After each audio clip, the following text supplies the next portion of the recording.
Pemirsa, defisit anggaran pendapatan dan belanja negara (APBN) dipastikan masih terkelola dengan baik. Hal itu disampaikan Kepala Badan Kebijakan Fiskal (BKF) Kementerian Keuangan Febrio Kacaribu di Jakarta.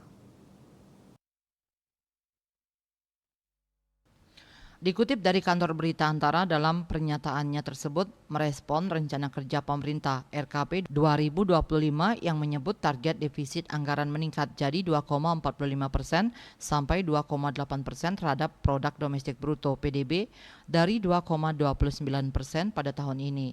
Di samping defisit, RKP 2025 juga menyatakan rasio utang pemerintah terhadap PDB diperkirakan naik ke level 39,77% hingga 40,14% pada tahun anggaran tersebut. Target itu juga lebih tinggi dibandingkan target tahun ini, di mana target rasio utang 2024 dipatok pada level 38,26%. Menanggapi hal itu, Febrio mengatakan target rasio utang masih dalam proses.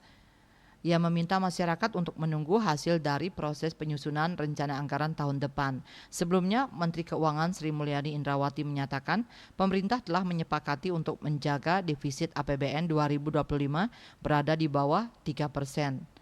Menteri Keuangan Sri Mulyani usai membahas komposisi RAPBN 2025 di Istana Negara Jakarta menyatakan pemerintah masih terus menajamkan berbagai desain maupun postur APBN 2025 namun tetap menjaga proses politik secara baik.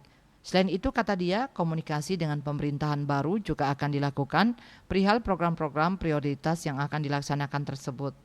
KMB Bali Pos melaporkan.